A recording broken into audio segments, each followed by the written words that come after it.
Well, let's find our way to the book of Esther. Esther chapter 4, verse number 13. If you've been with us on Sunday nights, you know that with the exception of last week, we've been spending a few weeks on the subject of discernment. And anyway, I'm feeling led of the Lord to return to that subject tonight, also out of the book of Esther. It's our desire to look to the life of Mordecai. Mordecai is an excellent example of spiritual discernment. And so we'll touch on him a little bit this morning, but we'll also kind of set the stage for tonight.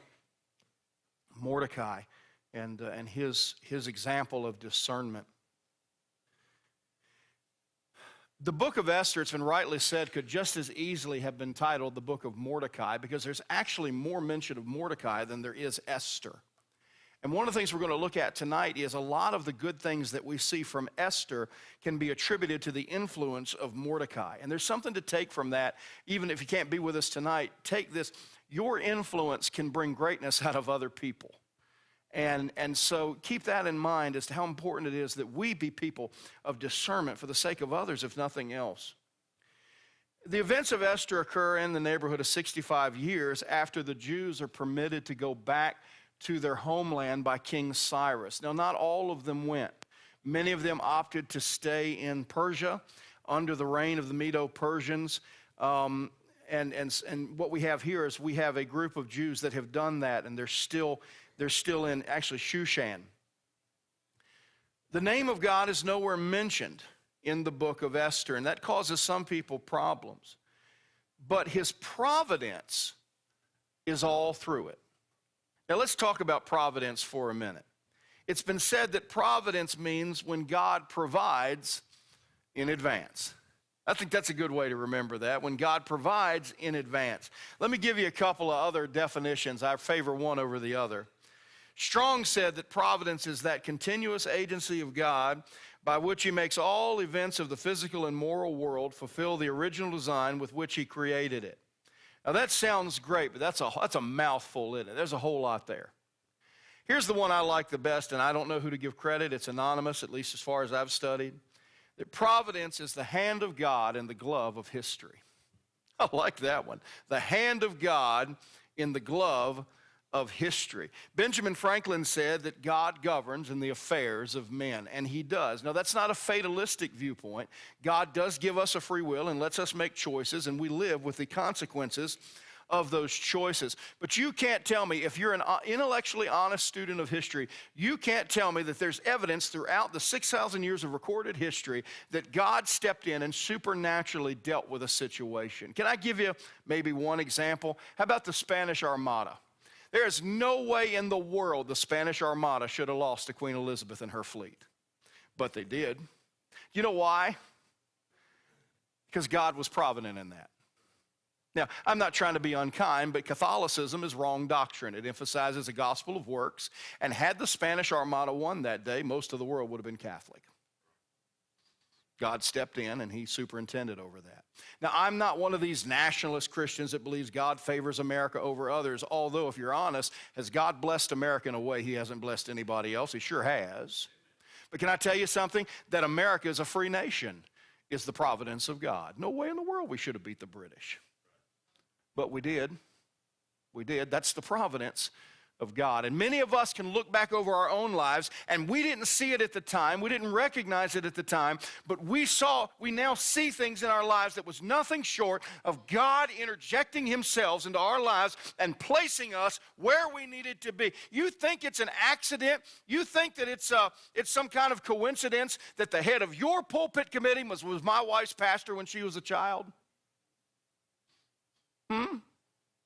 If y'all weren't here for all that, Dr. Charles Wright was the head of the pulpit committee when they were looking for a pastor after Brother Drake moved on. And when he looked at my resume and saw that I was married to the former Crystal White, he said, well, if Joey White let his oldest daughter marry this guy, it can't be but so bad. Let's have a look at him. That's not a coincidence, y'all. That's the providence of God. Now, it's up to you to decide whether or not that's God's blessing or his curse on you. I'm not sure. But that's the providence of God. And we see it all through the book of Esther. The king is a man named Ahasuerus. History calls him Xerxes, same guy. If you'll permit me to step away from the King James and call him Xerxes, I'm going to do so because it's easier to say Xerxes than it is Ahasuerus. That's my only reason. Same guy, same guy. By the way, if you're familiar with the whole Spartans led by Leonidas, the 300 that held off the Persian forces until people could be evacuated, that is a true historical fact. Now, I think the movie probably, as they tend to do, probably overstated a lot of things. I couldn't say, but probably Hollywood does that. But that is a true historical event. And the king that lost was this guy. this guy. And anyway, so honestly, if I'm honest, he's probably licking some wounds maybe. He's trying to build morale, and that's why he has a 180-day feast. Because what better way to get over a bad loss than have a big party? And so for 180 days, he had a party. And at the conclusion of those 180 days, he's in a drunken stupor and decides that he's going to have his wife, Vashti, display herself before him and all the other drunken men in his court. And she, rightly so, refuses. Isn't it a sad thing when a woman like Vashti, who is a pagan, has more moral compass than some of the God's people that were living in that kingdom? See? Said, I'm not going to do it. Xerxes has her banished because he has to save face in front of all these men. You're going to let her do that to you? He has her banished, and now he has to find a new queen. A lot of people don't realize this beauty contest that he held to find his new queen took about 4 years. It took about 4 years start to finish. And every eligible lady in the kingdom, including a little girl named, well, I say a little girl, she's a young woman named Hadassah, is brought before the king. Her older cousin or guardian named Mordecai has convinced her, listen, let's call you Esther instead of Hadassah. I don't know that it's the greatest idea in the world that they know you're a Jew. So let's get rid of your Jewish name, Hadassah, and let's call you Esther, which means star, which is probably tied into Ishtar, which was one of their gods. Let's call you Esther. And so she is ultimately chosen as the next queen to Xerxes. Mordecai served in the palace and at one point overheard two of the king's servants plotting his assassination. He alerted the right people, and those two men were killed, and Xerxes' life was spared. It's not germane to what we're talking about today, but that was put into the Chronicles, and one night when Xerxes was having a hard time sleeping, he had them read the Chronicles to him. And they read this part about Mordecai saving his life, and it hit him, wait a minute, is anything being done for this guy? And at the same time, he had a vizier, an advisor by the name of Haman. Haman was his chief advisor. He was an Agagite, which means he was an Amalekite. By the way, Haman wouldn't have been a problem at all if Saul would have done what God told him to do right from the beginning. You understand, when you disobey God, generations can feel that disobedience. Man, I'm just throwing all kinds of sermons in here. All right? And anyway, Haman hates Jews. Just hates them. Particularly Mordecai. He hates Mordecai. Now, one of the biggest reasons he hates Mordecai is because when he rides through the streets and everybody bows, not Mordecai. Well, Mordecai's just being a jerk. Mordecai's just being prideful. I don't think so. We'll talk about that tonight. I'm not giving you that this morning. You have to come back tonight to find out why. But Mordecai doesn't bow. And Haman hates it. So Haman hatches a plot, and ultimately, it strikes me that Xerxes is not the smartest guy in the world. It's certainly not a very good judge of character. And Haman tricks Ahasuerus or Xerxes into ordering the death of all Jews throughout the kingdom. And Mordecai prevails upon Esther to use her considerably influential position to lobby the king on the Jews' behalf. Now, if you know anything about this culture, you're not allowed to go to the king unless he holds forth the golden scepter or he verbally calls you to come to him. He has done neither for quite some time. And Esther says, well, you know, if I go in there without him calling me, if he doesn't hold forth that golden scepter, then curtains for me. And of course, you know the rest of the story. She did go in there, and God wrought a wonderful, wonderful victory on their behalf. Now, the whole narrative, everything we just talked about, that was a very, very rough summary of the book of Esther. The whole narrative brings us to one really simple truth. One committed and courageous person can make a difference for an entire nation. One committed and courageous person can make a difference for an entire nation. Guess what happened here?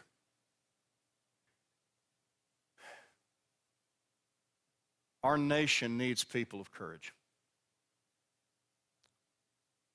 Our nation needs people of conviction. We are where we are largely because Christians remain silent for too long.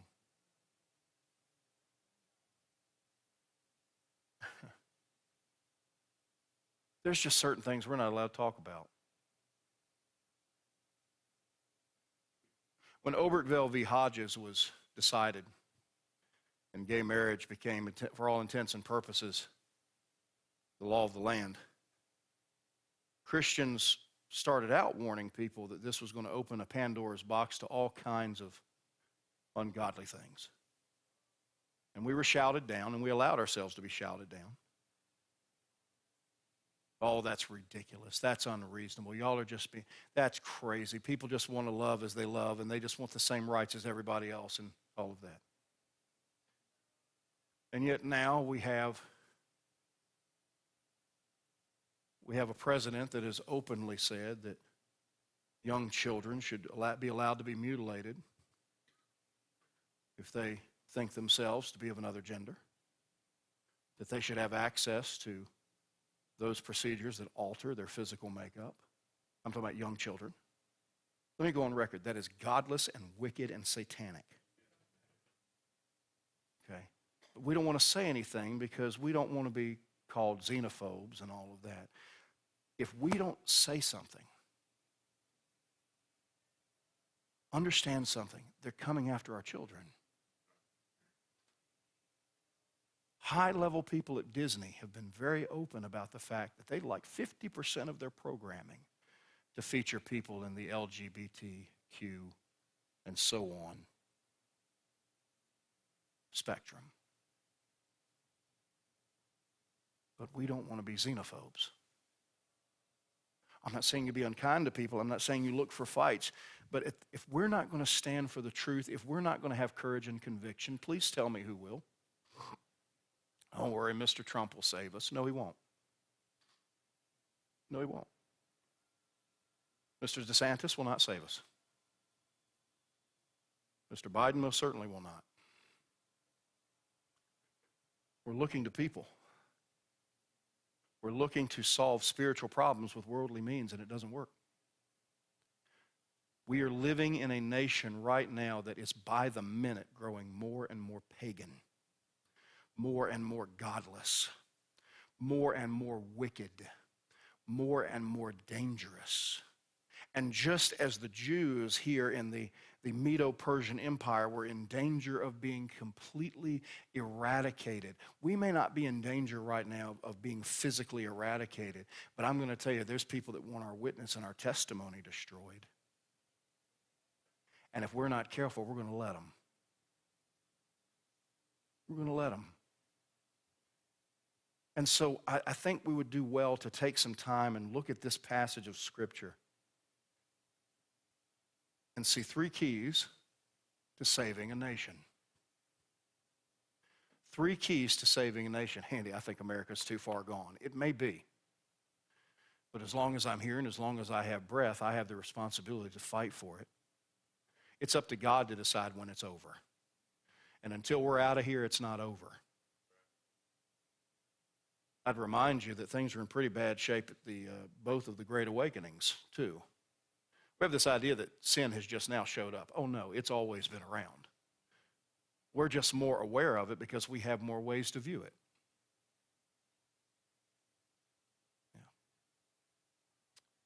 Yeah. Esther chapter 4, verse 13. Mordecai has been sending messages to Esther regarding what's transpired, Haman's edict against the Jews and so forth. And Mordecai commanded to answer Esther, "Think not with thyself that thou shalt escape in the king's house more than all the Jews. For if thou altogether holdest thy peace at this time, then shall their enlargement and deliverance arise to the Jews from another place." You know what he's saying, Esther? God's going to use somebody. He might as well use you. Can I tell you something, Christian? God's going to use somebody. Might as well be us. It might as well be us. But thou and thy father's house shall be destroyed, and who knoweth whether thou art come to the kingdom for such a time as this? Then Esther bade them return Mordecai this answer: Go, gather together all the Jews that are present in Shushan, and fast ye for me, and neither eat nor drink 3 days, night or day. I also and my maidens will fast likewise. And so will I go into the king, which is not according to the law. And if I perish, I perish. So Mordecai went his way and did according to all that Esther had commanded him. Father, would you help us now as we look to your word? Help me to preach and teach this, Lord, in the way that most pleases you. May I rightly divide your word of truth, and I pray that you just use this to speak to our hearts and help us. Lord, I thank you that you're still in control. You're still the sovereign God of the universe, and that America has not gone past your reach. But Lord, we sure do need you. We've made some terrible decisions as a country, and we need your help. Help us, Father, I pray, in Jesus' name. Amen. The 3 keys to saving a nation, and all of these are divine. All of these touch God. None of these are born of our own efforts or abilities. Okay? So the 3 keys to saving a nation. Key number 1 is divine appointments. Divine appointments. Verse number 14. For if thou altogether holdest thy peace at this time, then shall their enlargement and deliverance arise to the Jews from another place. But thou and thy father's house shall be destroyed. And who knoweth whether thou art come to the kingdom for such a time as this? Mordecai is reminding Esther that she has been providentially placed right where she is for a reason. And the same is true of us today. In our daily interactions, please understand me, Christian, you operate under daily divine appointments. God has placed you where you are, in the circumstances you are, as divine appointments to do his will. We are here for such a time as this. Brother Davies is not here just because he's good at what he does. He has been divinely appointed to be where he is for such a time as this. Miss Westich is not just here because she's an excellent piano player and a great teacher. She's here because by divine appointment, she's been placed here for such a time as this. I am not here, God knows I am not here because I'm some great preacher or great organizer or great motivator. The fact is, more than half the time, I'm none of those things. But for whatever reason I'm here, I am here because God has placed me here for such a time as this. But this goes beyond people that draw a paycheck in this church. Everybody that is sitting in a pew right now, you may not know why, you may not see it, you may not understand it, but every one of you that's named the name of Christ, that's saved, you are where you are for such a time as this. God has a divine appointment for you that he has providentially put in place that only you can accomplish. And we've got to see it like that. None of us are extras. None of us are seat fillers. None of us are people that are just meant for the show. No, every one of us is a vital part of the body of Christ, and it is high time that we stop sitting on the sideline as spectators and get in there and do what we've been called to do. Divine appointments. Saving this nation, listen, I'm all for rallies and petitions and everything else. That's great. But let me tell you how we save this nation. We don't save it because we bought airtime on Fox News. We don't save it because we put 1 million people in the mall in the Capitol. No, we save it one person at a time. Because if you can't be used of God to reach one person, he can't use you to reach 1,000. I think of Philip. Man, Philip's in Samaria, and it's getting on. I mean, what a revival. Wow. And what's interesting is Peter was there. But God wasn't using Peter for this one. He was using Philip. Now, think about that. How would I feel if I'm at some meeting and the preacher reaches out to me and says, I'd like for you to preach this meeting tonight. And I look, well, good night. There's Scott Pauley over there, and there's Joe Arthur over there, and my goodness, there's that big preacher over there. And then, oh no, I just feel it. And I get up there, and God just touches the thing, and man, revival breaks out. Wow. Well, you got Peter over there, and you got John over there, and no, Philip, have at it. And man, what a great revival. And when you have things like that, you tend to want to ride them as long as you can, you know. But right at the very peak of it, God tells Philip, all right, time to leave. Time to leave? Yeah. They can handle the rest of this. So what happens? Acts 8:25, and they, when they had testified and preached the word of the Lord, returned to Jerusalem and preached the gospel in many villages of the Samaritans. And the angel of the Lord spake unto Philip, saying, Arise, and go toward the south unto the way that goeth down from Jerusalem unto Gaza, which is desert. Leave the crowd. Go to the desert.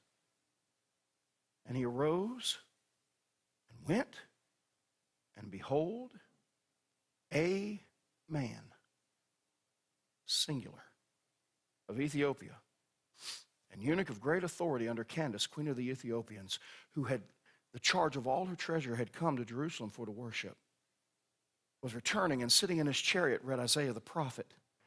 Then the Spirit said unto Philip, Go near, and join thyself to this chariot. Well, that seems to be a waste, doesn't it? I mean, you're seeing hundreds, potentially, at least scores saved in Samaria. Lord, you sent him all the way to the desert for one fella? But if you're a student of history, you know what precipitated from this. One man gets his eyes open to who his Messiah is. One man comes to know Christ, and we have one man with national implications. Up until the end of Haile Selassie's reign, Ethiopia was recognized as a Christian nation. Why? That guy. But actually not just that guy, Philip. You see, when Philip left the Ethiopian eunuch, he was supernaturally transported, but he had to walk to get there. He had to obey. So when God lays on your heart something that seems to be little, something that seems to be small, that one person that you're working with, that one person that you're reaching out to, oh, that's not really making much of a dent. Oh, yes, it is, because I am convinced of this. We will not win America back primarily and solely by big, big, big events. It'll be when Christians just decide and they're willing to keep those singular divine appointments that God puts in our lives.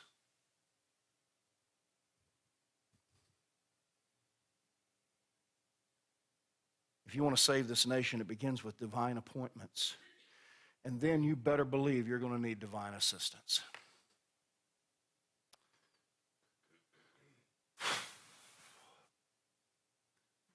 I've been doing this 11 years now, total of 16 years. And in that time, I've learned some things. I think that I'm intellectually and practically more advanced than I was when I started. I'd like to think so. But I'll tell you one thing that I'm absolutely convinced of. As the days go by, I am more and more convinced that I am completely insufficient for the task that lays ahead. I'm not smart enough. I'm not sharp enough. I'm not clever enough. I'm not knowledgeable enough. I'm almost good looking enough, but that's the only thing I come close in. I can't do it. Thankfully, Esther sensed this too. Look at verse 15. Then Esther bade them return Mordecai this answer. Go, gather together all the Jews that are present in Shushan, and do what? Fast. Now, once again, God's not mentioned, and they don't mention prayer here, but is it implied that if you're fasting, you're praying? Sure. Can I tell you something, friend? Fasting does very little good if it's not accompanied with prayer. Now, there's something to be said for the physical benefits of intermittent fasting. I get that. I'm talking about spiritually. If you're fasting, prayer needs to go with it. Fast ye for me, and neither eat nor drink 3 days, night or day. I also and my maidens will fast likewise. Esther arranges a 3-day fast for the Jews, and she implies in this that she needs God's help.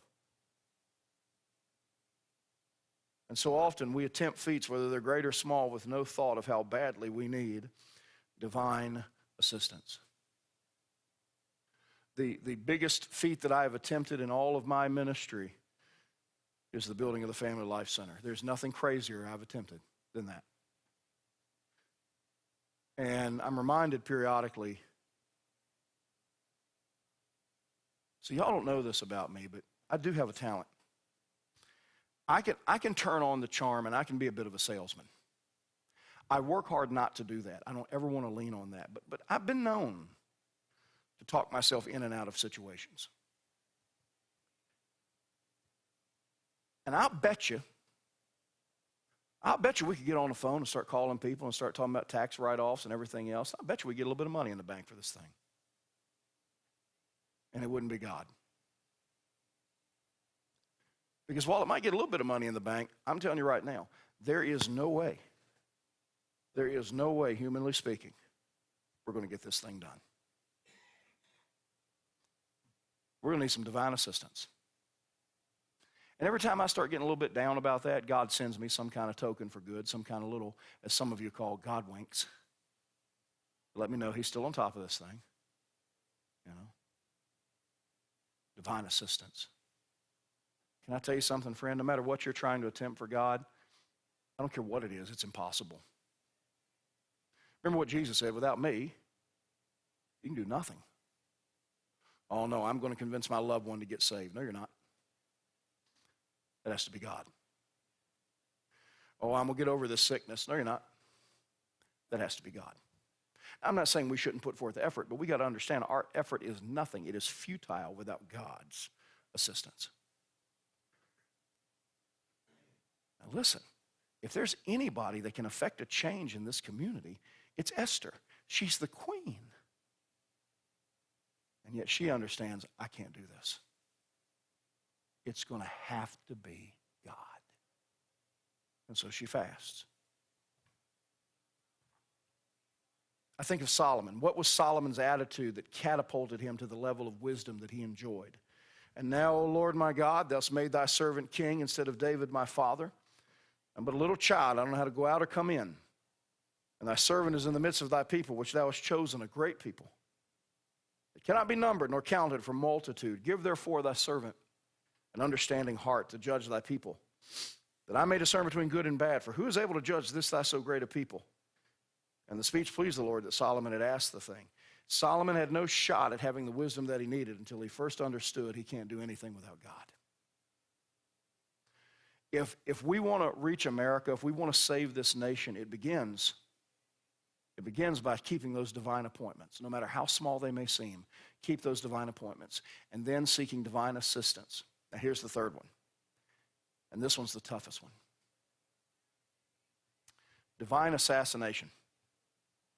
What? Are you saying we need to kill God? No, I'm saying God needs to kill us. What in the world do you mean, Andy?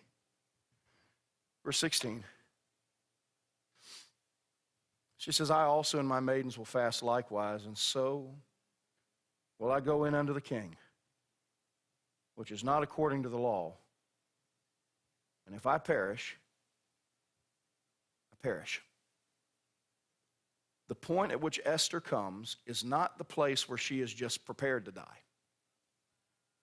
In her mind, she's already dead. She's already dead. And if we're going to be used of God in any great way at all, we don't just need to be willing to die. We need to die. To self, to sin, to our desires, to our ambitions. We got to be willing to die. Paul said, I'm crucified with Christ. Nevertheless, I live. Yet not I, but Christ liveth in me. And the life which I now live in the flesh, I live by the faith of the Son of God, who loved me and gave himself for me. Understand something. If you're going to really die to self, you can't do that on your own. You need God to help you. God, I need you to help me to die to self. This needs to be a divine assassination. One of the greatest examples I know of this is twofold.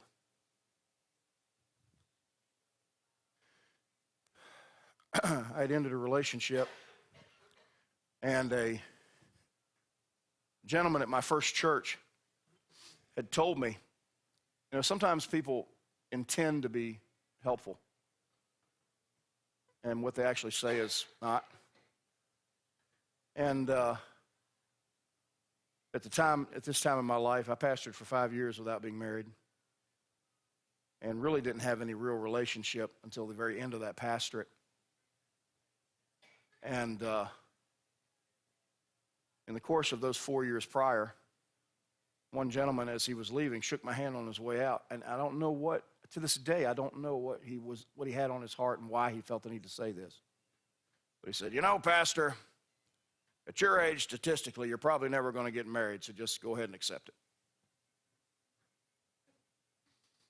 Thank you, brother. You're such an encouragement.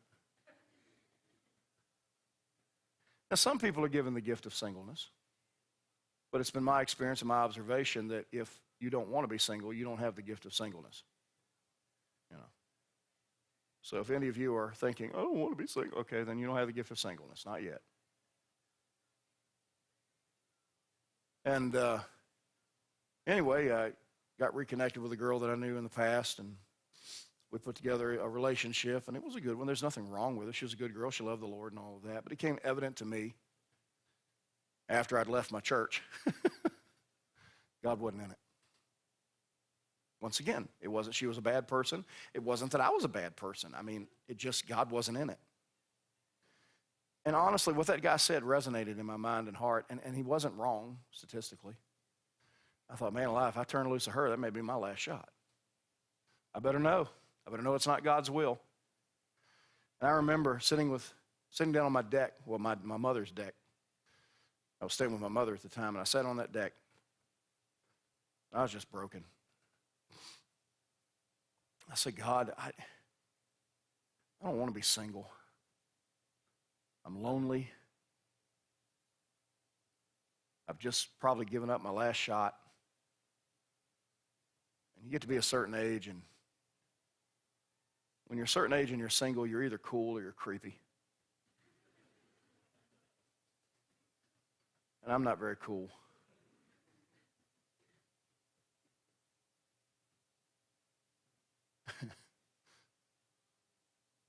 I said, Lord, maybe it's your will.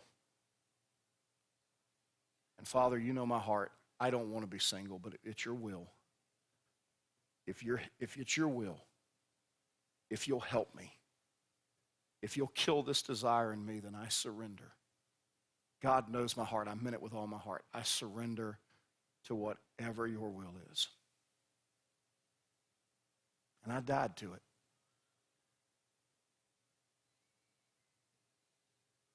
Well, you know how that turned out. I had a similar experience in the break room of Boehringer Ingelheim Chemicals in Petersburg, Virginia, on Normandy Drive. I was on my break. I was reading my Bible. And I hated that job. I hated it. It seemed like everything big that was going on at our church, I was working when it was happening. I missed out on everything.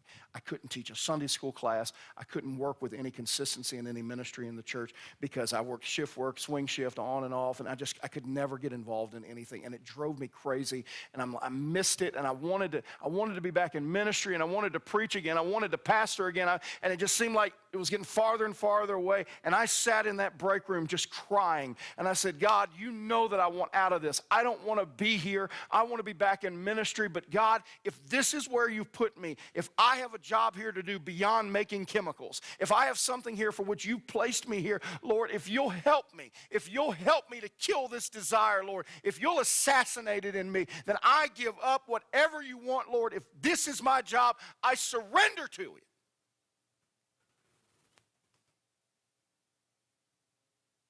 Two weeks later, Ray Haskett says, I used to pastor in rural retreat.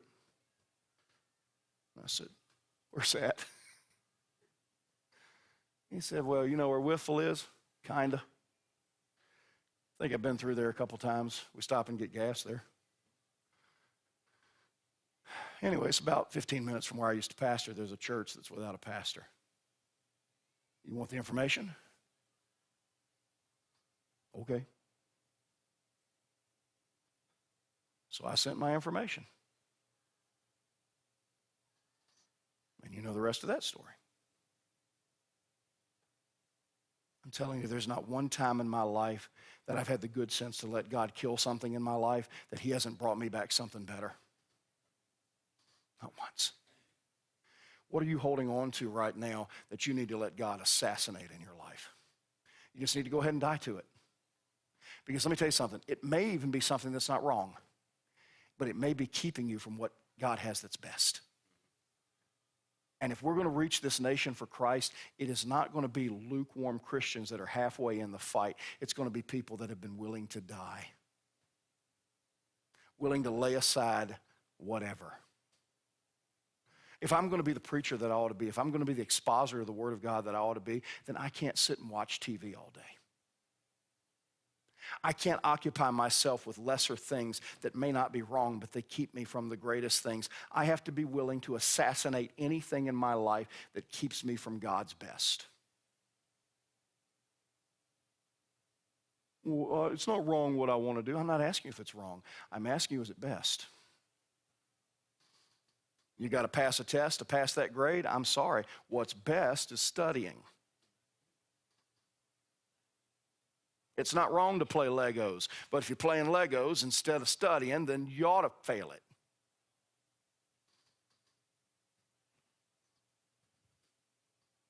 Some kid asked me for extra credit so they can get through. Well, have you been studying? Well, no.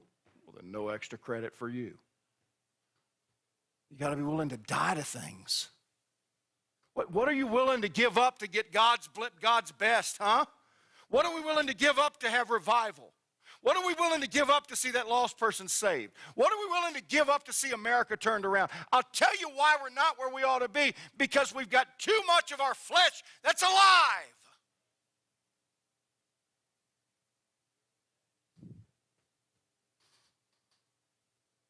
If you then be risen with Christ, seek those things which are above, where Christ sitteth on the right hand of God. Set your affection on things above, not on things on the earth. For you're dead, and your life is hid with Christ in God.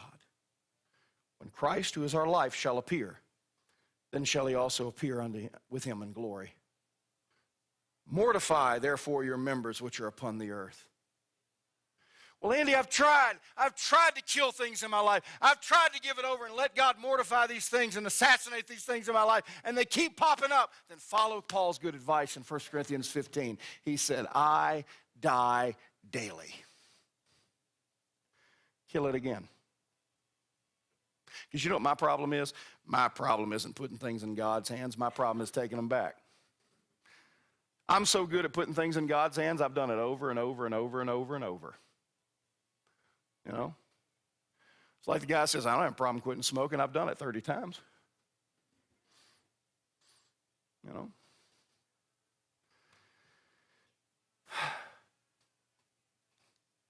Andy, so what? What do I do with this? Would you agree with me that America's in trouble? All right. Do you know why America's in trouble? Our country's in trouble because our Commonwealth's in trouble. And our Commonwealth is in trouble because our counties are in trouble. And our county's in trouble because our community's in trouble. And our communities are in trouble because many of our churches are in trouble. And many of our churches are in trouble because our individual Christians are in trouble. So where do we start? With divine appointments. We deal with the ones. We deal with the ones. See every interaction for what it is, the hand of God. Do you really think anything happens in the life of a child of God that's by accident when we have a God that is so involved in the details? And then it's divine assistance. Lean on the help of God. Never trust yourself to accomplish anything. But the hardest yet is divine assassination. Be willing to die to self.